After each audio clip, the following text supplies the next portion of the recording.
अगर आप भी लेना चाहते हैं देश दुनिया की तमाम जानकारी तो आज ही सब्सक्राइब करें हमारे चैनल को। साथ ही नीचे दिए बेल आइकन को जरूर दबाएं ताकि हर अपडेट आप तक पहुंच सके। नमस्कार, प्रभाव साक्षी न्यूज नेटवर्क और आप सभी का स्वागत है।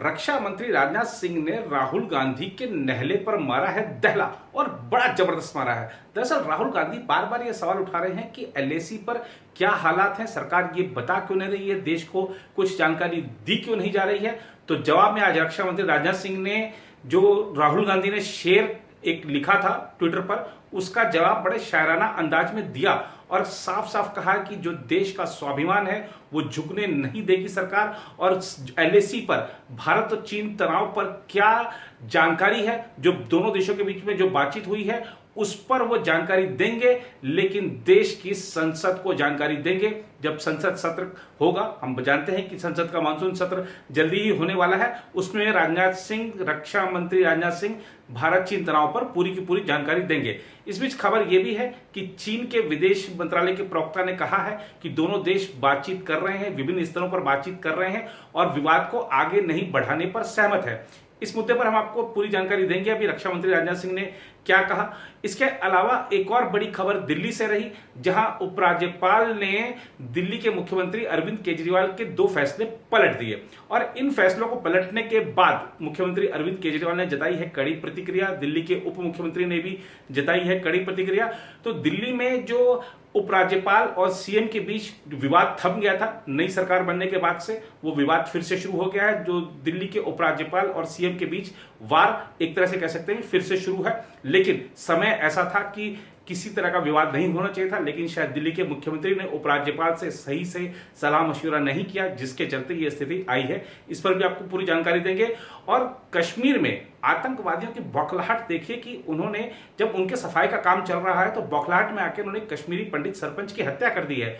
इस पर भी आपको जानकारी देंगे, लेकिन एक खुशखबरी आपको बता दें कि जम्मू कश्मीर के डोडा, किश्तवाड़ और रामबन ये पूरी तरह से आतंकवाद मुक्त हो चुके हैं। बड़ी बात है ये। और इसके अलावा नीरव मोदी पर भी एक बड़ी कार्रवाई हुई है।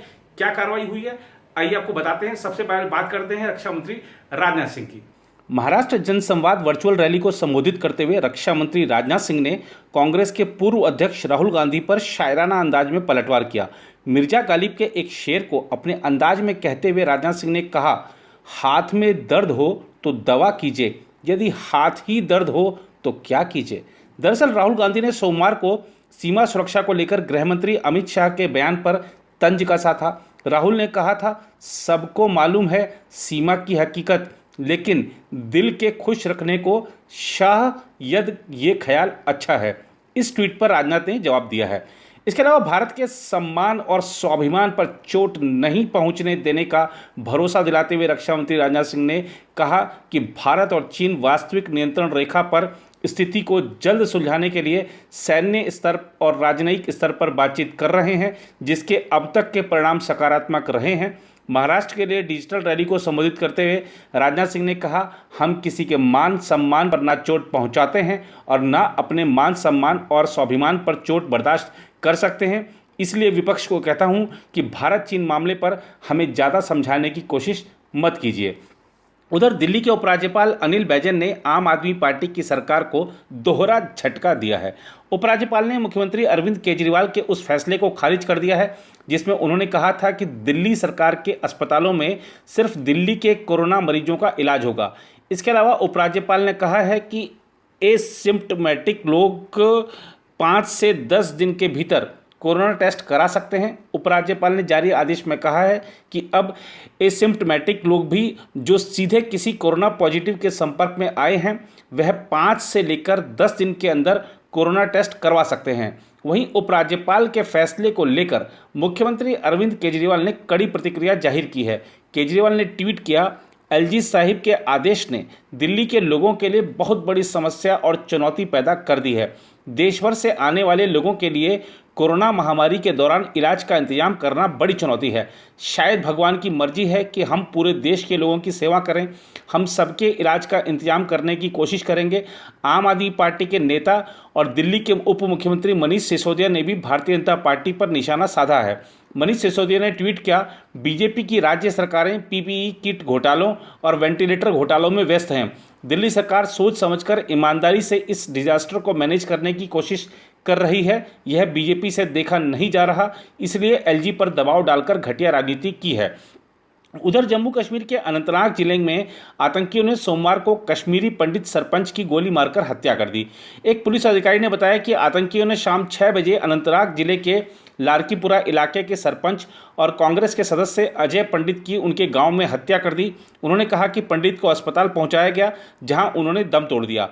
फिलहाल किसी भी आतंकी संगठन ने घटना की जिम्मेदारी नहीं ली है, लेकिन यह हत्या आतंकियों की बौखलाहट का नतीजा है, क्योंकि सुरक्षा बलों ने आतंकवाद की सफाई का जो अभियान छेड़ा हुआ है वह बहुत तेजी से सफल हो रहा है। जम्मू कश्मीर पुलिस के महानिदेशक दिलबाग सिंह ने सोमवार को कहा कि केंद्र शासित प्रदेश में इस वर्ष अब तक कई शीर्ष कमांडर समेत 88 आतंकवादी मार गिराए गए और 280 अन्य गिरफ्तार किए गए। दिलबाग सिंह ने कहा कि पिछले 2 सप्ताह में 6 शीर्ष कमांडर समेत 22 आतंकवादी मारे गए, जो कि पाकिस्तान और इसकी एजेंसियों के लिए करारा झटका है, क्योंकि वे सीमा पार से बड़ी संख्या में आतंकवादियों को भेजकर हिंसा में बढ़ावा देने का कोई अवसर नहीं छोड़ते हैं। उन्होंने संवाददाताओं से कहा कि पाकिस्तान से मुकाबला करने के लिए हमारी रणनीति दो तरफा है, जिसमें नियंत्रण रेखा और अंतर्राष्ट्रीय सीमा पर घुसपैठ को नाकाम करना और उन लोगों से निपटना जो भीतरी इलाकों में सक्रिय हैं। इसके साथ ही स्थानीय युवाओं को आतंकी संगठनों में शामिल होने से रोकना है। शुक्र है कि हम इस प्रयास में काफ़ी हद तक सफल हुए हैं। दक्षिण कश्मीर के शोपियां जिले में पिछले 24 घंटे में एक के बाद एक मुठभेड़ में हिजबुल मुजाहिदीन के 9 आतंकवादियों को मार गिराने के कामयाब अभियान का हवाला देते हुए पुलिस प्रमुख ने कहा कि सुरक्षा बलों का उद्देश्य जम्मू कश्मीर से आतंकवाद का सफाया करना है। उन्होंने कहा कि चेनाब घाटी के रामबन, डोडा और किश्तवाड़ जिले एक बार फिर लगभग आतंकवाद मुक्त हो गए हैं। उधर पंजाब नेशनल बैंक घोटाला मामले में एक विशेष अदालत ने सोमवार को भगोड़ा हीरा कारोबारी नीरव मोदी की परिसंपत्तियों को कुर्क करने की अनुमति दे दी है। मुंबई की अदालत ने भगोड़ा आर्थिक अपराधी अधिनियम के धाराओं के तहत यह आदेश दिया है। FEOA के प्रभाव में आने के 2 साल बाद यह देश भर में पहला ऐसा मामला है जब इस कानून के तहत किसी की संपत्ति की कुर्की का आदेश दिया गया है। विशेष अदालत के न्यायाधीश VC बार्डे ने प्रवर्तन निदेशालय को मोदी की उन परिसंपत्तियों को कुर्क करने के आदेश दिए हैं जो PNB के पास गिरवी नहीं है। अदालत ने कहा कि निदेशालय को 1 माह के भीतर FEOA की धाराओं के तहत इन परिसंपत्तियों को जब्त कर लेना चाहिए।